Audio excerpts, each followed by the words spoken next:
Hey guys, so this is something that I've been wanting to do for a long time, and I just never really knew how to go about it or had started it, and something I've been wanting to tell people. And so today I was just thinking, I was like, I think it's time I tell people. I'm going to do it in a video because it's easier than telling people in person. And I can reach a wider range of people instead of having to reiterate myself over and over. So today I am going to be telling you who I am behind the mask. And I've put some things out there, but I haven't gone into detail. I've just kind of grazed over it. And I want to go into detail, tell you guys the reasons I am the way I am, and what I believe, and how I want to live my life. And I know I'm probably going to get a lot of negative feedback from this, but I just ask you guys to just try and understand where I'm coming from and not,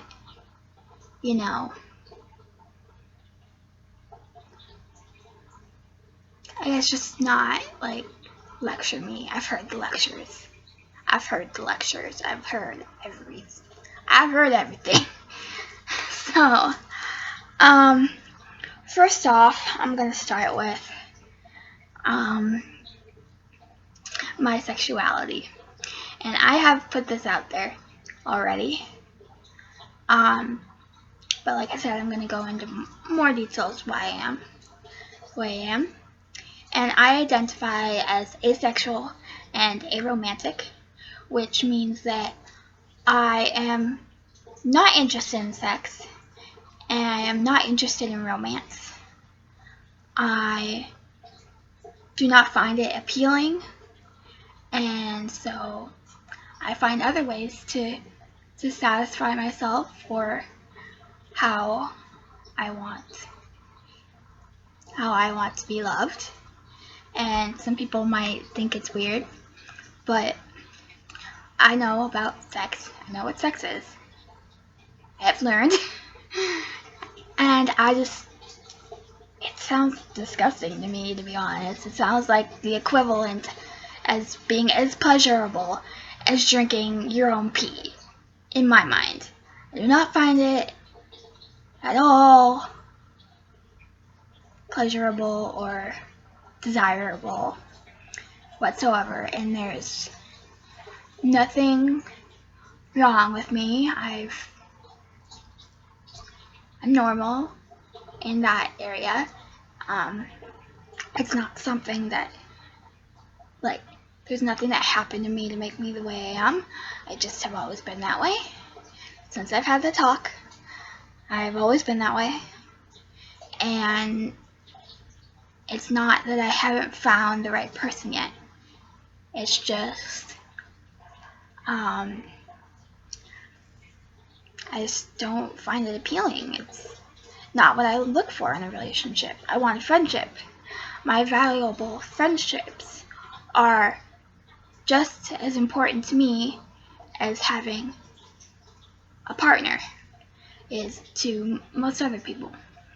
So my life is complete without sex. I don't need it to be happy. I'm happy the way I am. And that's just like how I feel about it. And so I guess that's just how I am, how I feel, and I'm fine with it. I'm perfect. I can function perfectly without that desire. And yes, it is a little bit annoying how much sex is broadcast in the media. It's like every song on the radio is about it, and that does get annoying to me because I don't understand it. It's not something I can comprehend very well. So I guess that's just how I feel about sex. And the next thing is something I really wanted to talk about, which is religion. If you're not willing to understand or try and be open to what I'm about to say, please do not finish watching this video. Just click away. I don't want any negative feedback. This is really hard for me to do because I imagine so much negativity coming from this. And that is that I am agnostic. Yes, I used to be Catholic. Yes, I used to want to be a nun for 6 years of my life, which, let's not get into that. And it's not because of a certain trauma in my life or anything. Initially, it started out that way, but as I've been healing from that, I have realized just like what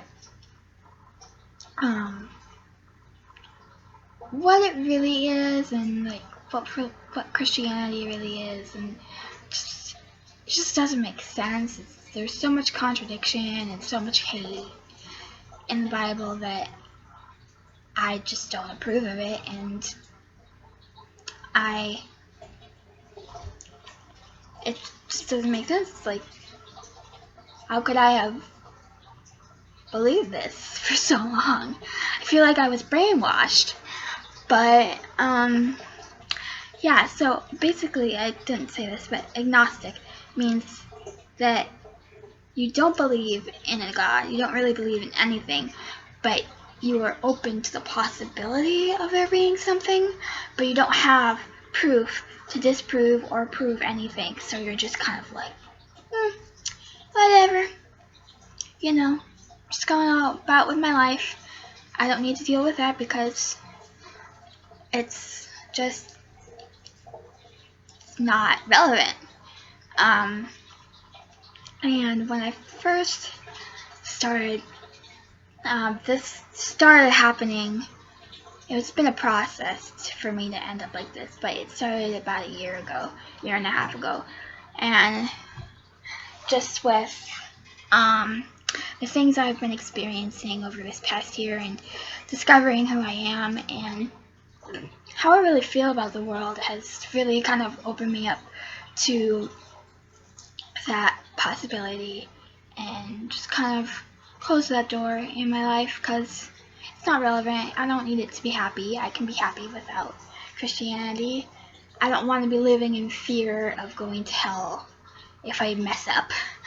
Like, it's just Christianity is just based on fear and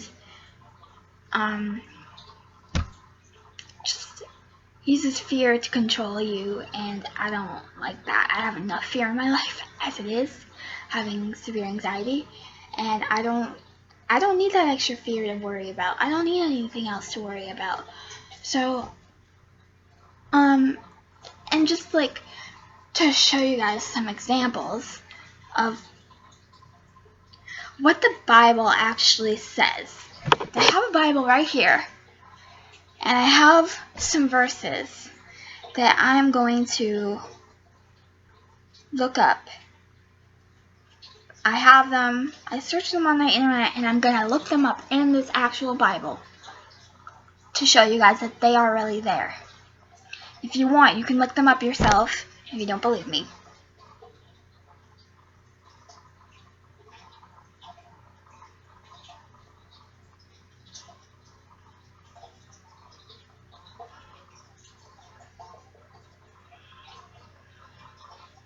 Where do we start? Okay. Let's start with rape in the Bible. Let's see. Judges chapter 21, verse 10 through 24. Okay, look it up.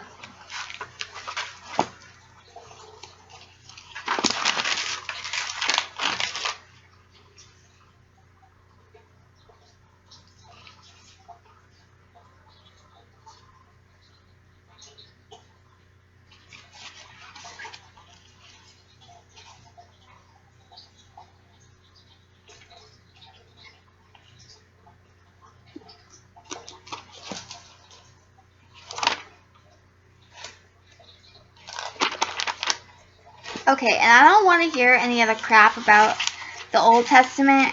Like, I've heard that. And honestly, if you're going to believe in the Bible, you might as well believe in the entire thing and not just dismiss one part of it because it doesn't fit in society. Like, I find that utterly ridiculous and stupid. I mean, if you're going to live by the Bible, you should really live by the Bible. And the way that God wants you to live in the Bible is not how we live today. So, we're looking for Judges chapter 10.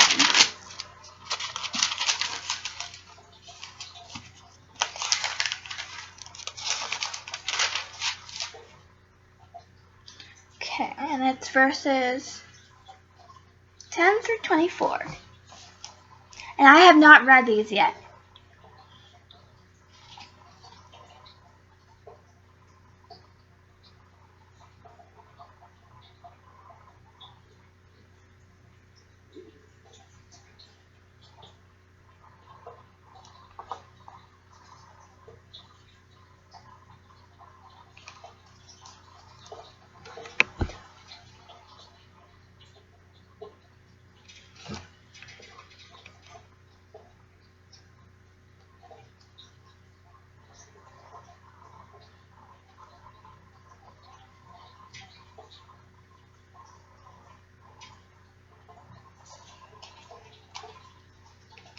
Oh, here we go. Okay. Okay.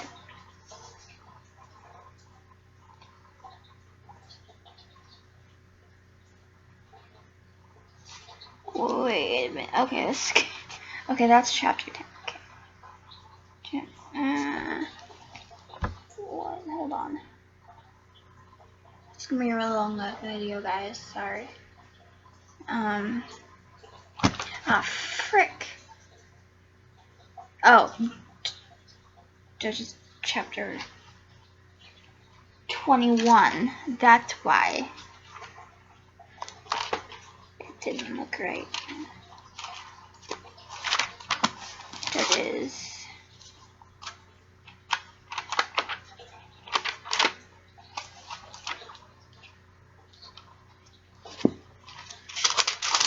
Okay.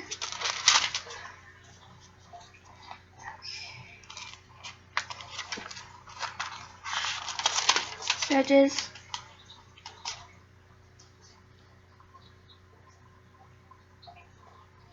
Okay. So the assembly sent 12,000 of their bravest men with the orders, "Go and kill everyone in Jabesh, including women and children. Kill all the males, and also every woman who is not a virgin." They found 400 young virgins among the people in Jabesh, so they brought them to the camp at Shiloh, which is the land of Canaan. Then the whole assembly sent word to the Benjamites who were at Rimmon Rock and offered to end the war. The Benjamites came back, and the other Israelites gave them the girls from Jabesh whom they had not killed, but there were not enough of them. The people felt sorry for the Benjamites because the Lord had broken the unity of the tribes of Israel. So the leaders of the gathering said, "There are no more women in the tribe of Benjamin. What shall we do to provide wives for the men who are left? Israel must not lose one of its 12 tribes. We must find a way for the tribe of Benjamin to survive, but we cannot allow them to marry our daughters, because we have put a curse on anyone who allows a Benjamite to marry one of our daughters." Then they thought, "The yearly feast of the Lord at Shiloh is coming soon." Shiloh is north of Bethel, south of Lebanon. Lebanoah,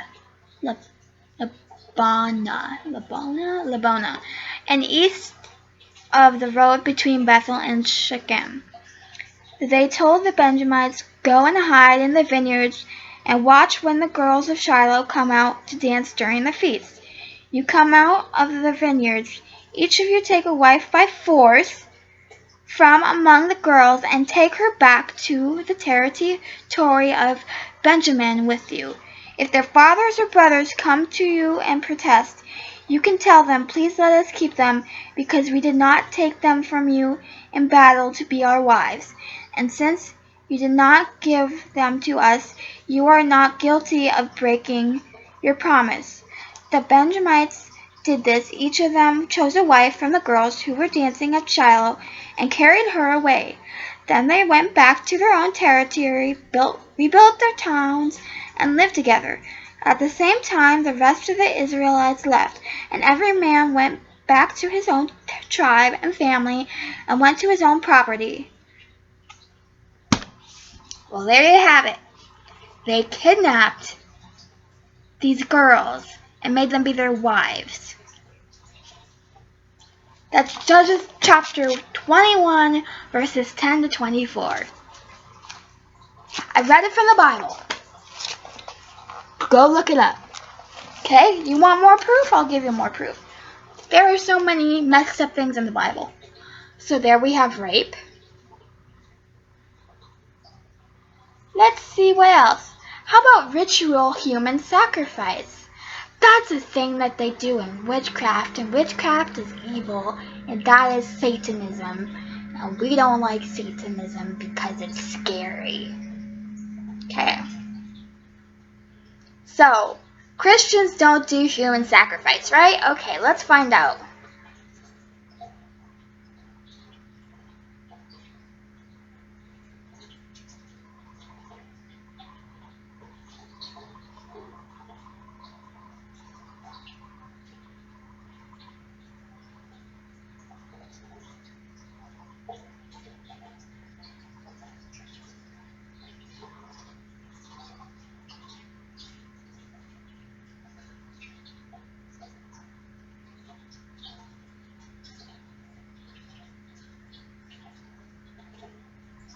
Oh yeah, well, we all know the story of Abraham and his son, right? I don't even have to go into detail about that.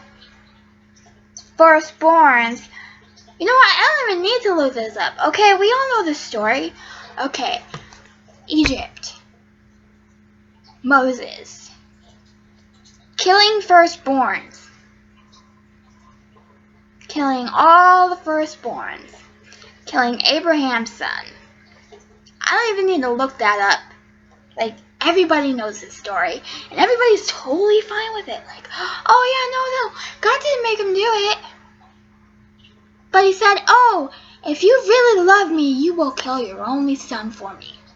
You will sacrifice him to me, because I am God and I am Almighty. And I will reward you for killing your son, even though killing is in the 10 Commandments of things not to do. Right, okay. Let's look at something else. How about...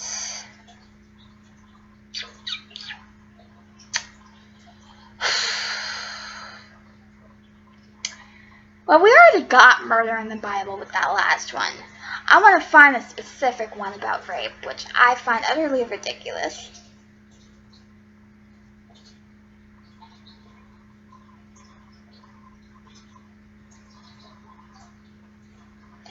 Death to the rape victim. Laws of rape. Okay, we're going to look up a couple of these. See, Deuteronomy 22. Deuteronomy 22? Okay. Find Deuteronomy 189.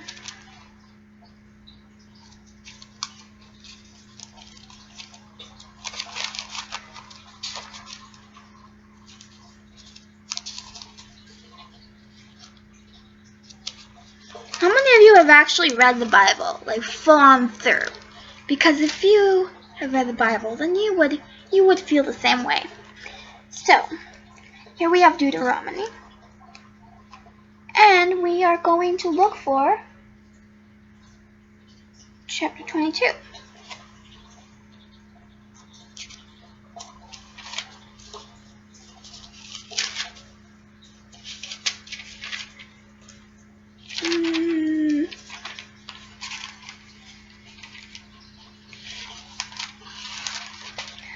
Okay. We are also looking for verses 28 through 29. 22. 28. Okay. Suppose a man is caught raping a girl who is not engaged. He is to pay the girl's father, the bride, price of 50 pieces of silver, and she is to become his wife. Because he forced her to have intercourse with him, he can never divorce her as long as he lives. No man is to disgrace his father by having intercourse with any of his father's wives. Obviously. Okay, so it's okay to rape, but it's not okay to commit adultery. Got it. Okay. So there's this guy I really, really like, and I really want to marry him, but he's like super Christian. So I'll just tell him to rape me, and then he can pay my dad 50 pieces of silver, and then I can be his wife. Yes. Plan. Okay. Plan of attack. Plan of attack. Get the guy I want.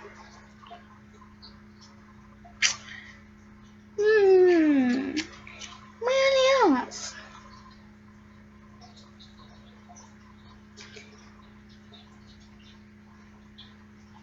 Oh yes, sex slaves. Let's do this. Exodus 21.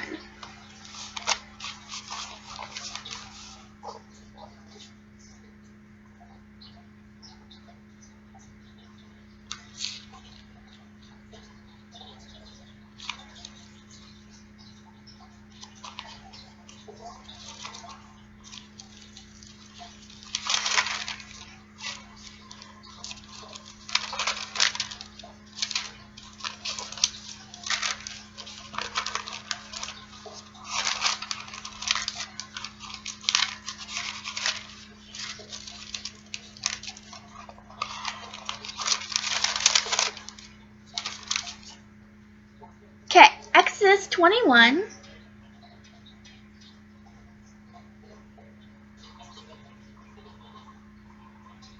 Verses 7 through 11. Okay.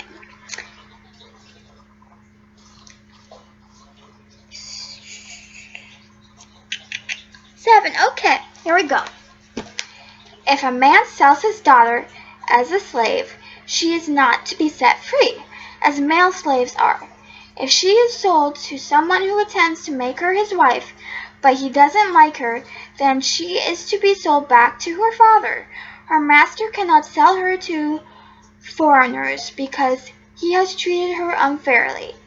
If a man buys a female slave to give to his son, he is to treat her like a daughter. If a man takes a second wife, he must continue to give his first wife the same amount of food and clothing and the same rights that she had before. If he does not fulfill these duties to her, he must set her free and not receive any payment. So there you have it. You can sell your daughter as a sex slave if you want. Wow! All the things we're learning today, it's crazy. Okay, so I think I've shown you enough of the crappy things in the Bible. Maybe I'll do another video of all the crappy things in the Bible and just read it to you, but there's a little sample for you. It's okay to rape people, it's okay to kill people, it's okay to do human sacrifice, and it's okay to sell your daughter as a sex slave. Okay, learned a lot today. Right, okay. Go look it up if you don't believe me, because I just used a real Bible, and I looked it up. You saw me read it. Yeah, okay. So, that's that. That's why I have turned agnostic, because of the crappy things the Bible says to do. Okay. Thirdly, I am an empath, which means I take on the emotions of others as my own. So I feel their emotions. Sometimes I can feel other people's physical pain, but most of the time it's their emotions. I can guess what you're feeling, spot on, every time, and it's not just me saying this, I have had countless people tell me, oh my gosh, you are right every single time. So, and when I'm around people, certain people for a while, I start to act like them because I'm taking on their emotions. It's happened to me countless number of times, even if it's against my morals. I will start acting like them. And it's something I am working on controlling better. But because of that, I do believe in a lot of psychic phenomena. But being agnostic, I have to have proof, or I have to have actually felt it for myself that it is real or experienced it. So I believe in empaths because I experience it on a daily basis, like all the time. It's very obvious for me. I know right away what someone's feeling, and I'm never wrong about it. I might miss a few things, but with more time, I start to feel those things out, and I'm like, oh, okay, you're feeling this way too. Okay, I get it now. So it is a little difficult sometimes, being in large crowds and being in confrontational situations and being in any place with negative energy around. I get very overwhelmed very quickly. So it's also a fear of mine being in crowds slightly, but it's more due to the fact that I get so overwhelmed in crowds that I avoid them because they're so overwhelming for me. I believe in ghosts. I have experienced ghosts before. We had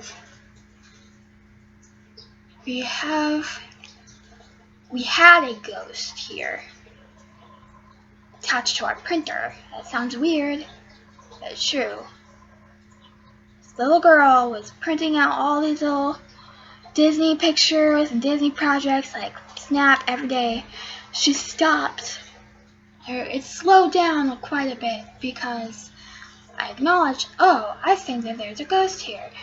And I felt her watching me from the doorway. I could feel her. It's right up next to me. I felt her energy right next to me. And so yes, I believe in ghosts.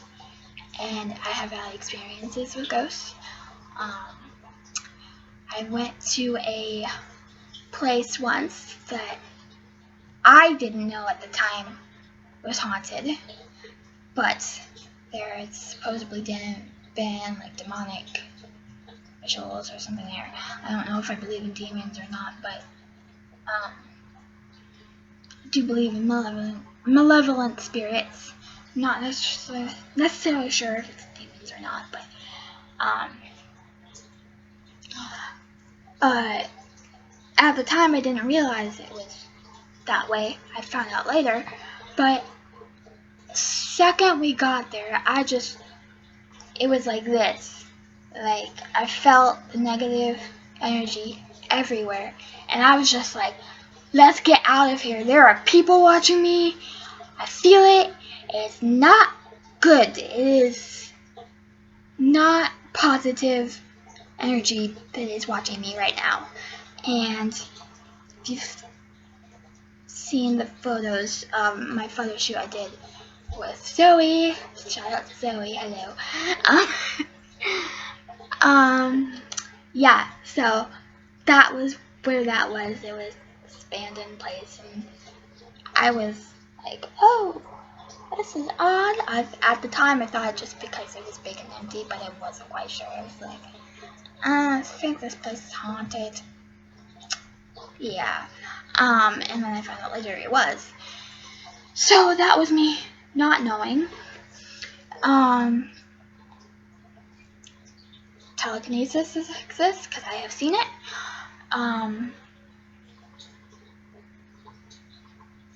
There are a lot of things that I have witnessed or seen in my lifetime that I do believe in, that most Christians dismiss as not being real or legit, but like being an empath, I'm considered a witch or something in the Bible because I feel things differently,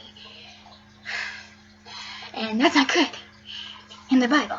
Psychics are evil in the Bible. What's evil about it? They tell people things that they feel or that they experience. People trying to give them messages, or they're trying to relay things to people that they are experiencing. And it's up to that person sitting across the table if they believe in it or not. So what is wrong with talking about it? I honestly cannot understand why people are so scared of psychics. They have a gift. It's not... And I mean, if you really think that God gives you gifts, then God was the one who gave them that gift, and He's rejecting them. Same with illnesses and, illnesses, gifts, talents, whatnot. If you don't approve of it, God doesn't approve of it, then why did He give them to that person, saying that God exists? Like, why would He give this person a mental illness? Why would He traumatize them to give them this mental illness that turns them into a murderer or turns them into a rapist? Why would He do that if He's going to send them to hell for it? Like, that person is of no fault. It's not their fault that they got sick. It's supposedly God's fault. So, I don't understand why people can be like, oh, you're going to hell because you believe this, or you're going to hell or this person's going to hell because they committed this horrible crime. They raped a girl and then they murdered her. When in the Bible it's okay to do that. But then God's like, oh no, that's not okay in the 10 Commandments. That's horrible. That's bad. You're going to hell because I gave you this gift. Or this curse, or whatever you want to call it. I gave it to you. So, just explain that to me. Somebody, please, enlighten me. Actually, no, don't enlighten me. I don't know. Do what you want. You're gonna do what you want. But that's my rant. And I'm sorry it's so long. I'm gonna try and cut it down if my video software works. But